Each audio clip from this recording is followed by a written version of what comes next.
Friends, welcome to our YouTube channel. आज के इस वीडियो में हम एक क्वेश्चन को डिस्कस करेंगे जो कि एसिम्प्टोट के ऊपर है। तो find the asymptote of the curve r is equal to a sec theta plus B tan theta है। तो सबसे पहले हम आर की वैल्यू लिख लेते हैं। क्या दिया गया है? A sec theta plus B tan theta. Asymptote का क्वेश्चन है, इसको बहुत अच्छे से ध्यान से देखिएगा, काफ़ी इंपॉर्टेंट क्वेश्चन है, हर बार एग्जाम में पूछा ही जाता है। ठीक, तो इसका पहले हम लोग रेसिप्रोकल ले लेंगे, 1/r ले लेंगे। जब 1/r ले लेंगे तो ये 1 में हो जाएगा। तो सेक थीटा को क्या लिख सकते हैं हम लोग? सेक थीटा को लिख सकते हैं 1/cos थीटा। तो ये 1 × 1/cos थीटा लिख सकते हैं, प्लस टैन थीटा को हम लोग लिख सकते हैं sine theta upon cos theta. ठीक, तो इसको लिख देंगे sine theta by cos theta. अब इन दोनों का हम लोग जब एलसीएम लेंगे, A upon cos theta plus B sine theta upon cos theta, तो कॉस थीटा एलसीएम हो जाएगा। और जब कॉस थीटा एलसीएम हो जाएगा, अपॉन में है तो ये ऊपर चला जाएगा, ऊपर चला जाएगा तो क्या आ जाएगा? कॉस थीटा अपॉन ए प्लस बी साइन थीटा। इसको हम लोग एफ थीटा के नाम से डिनोट कर दिए हैं। ठीक, अब हम एफ थीटा को 0 को इक्वल पुट कर देते हैं। ठीक, एफ थीटा को जब 0 के इक्वल पुट कर देंगे तो cos theta upon A plus B sine theta is equal to 0। तो कॉस थीटा क्या हो जाएगा? ये मल्टीप्लाई हो जाएगा, 0 हो जाएगा तो 0 ही हो जाएगा। Cos theta is equal to 0। तो थीटा की वैल्यू जो होती है वो लाई करेगी 2n+1 π/2, जिसे हम लोग इसको जब अंदर सॉल्व करेंगे n π + π/2 आएगा। ठीक, थीटा की वैल्यू हमारे पास निकल आई। अब इसका हम एफ डैश थीटा निकालते हैं, मतलब एक बार इसको डिफ्रेंशिएट कर देंगे। जब इसको हम एक बार डिफ्रेंशिएट कर देंगे, किसको? एफ थीटा को, ये वाली वैल्यू को ऊपर देख लीजिए, इसको हमें डिफ्रेंशिएट करना है। जब इसको डिफ्रेंशिएट करेंगे तो इसमें डिवीज़न वाला रूल लगेगा। ठीक, तो इसका डिवीज़न वाला रूल लगेगा, जो नीचे का होता है उसका स्क्वायर कर देते हैं, ए प्लस बी साइन थीटा का होल स्क्वायर। फिर उसके बाद इसका स्क्वायर कर देते हैं। फिर इसका जो होता है कॉस थीटा का होता है, इसका डिफ्रेंशिएशन करते हैं। इसका डिफ्रेंशिएशन कितना आएगा? माइनस साइन थीटा, और सेकेंड वाले टर्म को एज इट इज़ लिख देते हैं।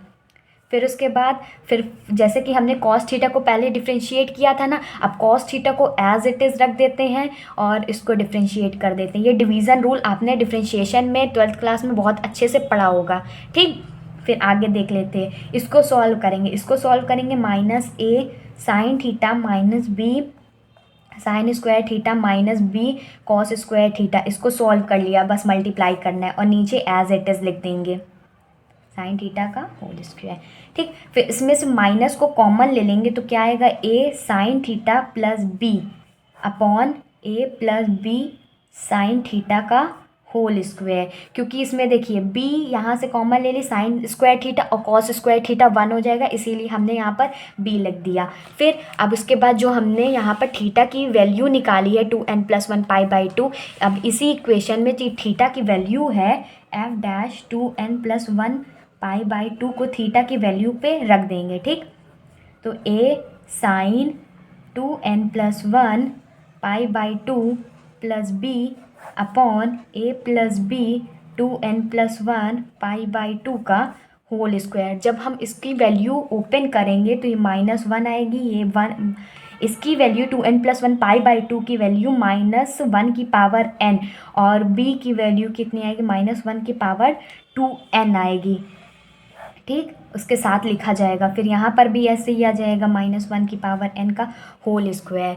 ठीक, फिर इसके बाद इसमें देखिए कॉमन क्या क्या है। ये -1 तो बाहर का ही है। अब इन दोनों में क्या कॉमन है? -1 की पावर n कॉमन है। तो क्या आया अंदर? a प्लस बी -1 की पावर n, और नीचे क्या आया? a प्लस बी -1 की पावर n का होल स्क्वायर। अब देखिए ये वाला एक टर्म से एक टर्म कैंसिल हो गया, तो सिर्फ हमारे पास क्या बचा? हमारे पास बचा, इसको हम जैसे कि -1 की पावर 1 होती है और -1 की पावर n है, तो इसको -1 की पावर n+1 हम लिख सकते हैं। तो इसको हम क्या लिख देंगे? -1 की पावर n+1, और नीचे हमारा एक टर्म बचा उसको लिख देंगे a प्लस बी -1 की पावर n। ठीक, फिर इसके बाद हम एसिम्प्टोट निकालेंगे, आगे देखते हैं। अब इसका एसिम्प्टोट निकालेंगे, कैसे निकालेंगे? एसिम्प्टोट इज़, इसका फॉर्मूला होता है r sine theta minus theta one is equal to 1/f theta.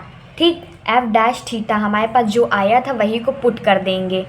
तो यहाँ पर r sine theta minus theta one हमने निकाला था ना, n पाई ही और प्लस पाई/2 हमारे पास निकला था, तो वही को बस वहीं पर वैल्यू पुट कर देंगे, n पाई प्लस पाई/2 इज इक्वल टू ये जो f थीटा आया था हमारे पास वो कितना आया था, -1 की पावर n+1/a+b -1 की पावर n आया था। अब उसी को हम लोग इन्वर्स करके लिखेंगे, तो नीचे वाला ऊपर चला जाएगा, ऊपर वाला नीचे आ जाएगा।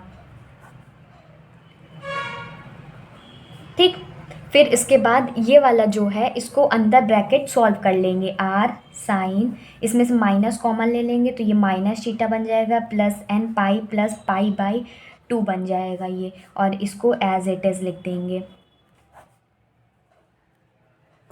फिर इसका माइनस जो है बाहर कॉमन ले लेंगे, तो ये पाई/2 plus n pi minus theta is equal to a+b, इसको एज इट इज़ लिख देंगे।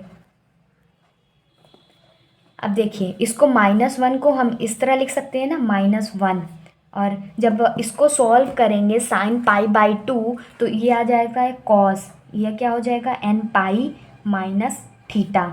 ठीक, a+b इसको एज इट इज़ अभी लिखना है n+1।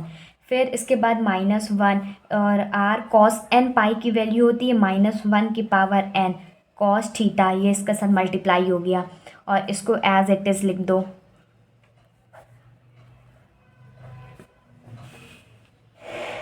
फिर उसके बाद क्या करना है, अब देखिए जैसे कि मैंने आप लोगों को कहता -1 की पावर 1 और -1 की पावर n है, तो इसको लिख सकते हैं -1 की पावर n+1। ठीक, और ये वाला जो -1 है ये इधर आ जाएगा, तो इधर जब इधर मल्टीप्लाई होगा तो ये भी -1 की पावर n+1 है, तो इधर क्या बचा r cos थीटा, तो इधर क्या बचा a+b -1 की पावर n, ये नीचे वाला मल्टीप्लाई उधर हो गया।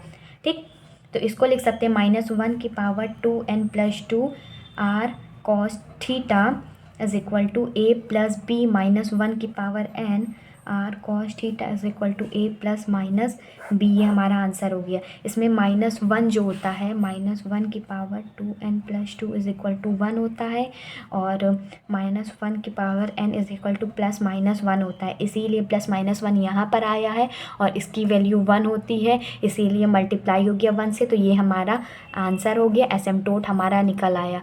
होप आपको ये क्वेश्चन समझ में आया होगा। नए हैं तो चैनल को सब्सक्राइब कर लीजिए, वीडियो को लाइक और शेयर कर दीजिए। Good bye and stay safe.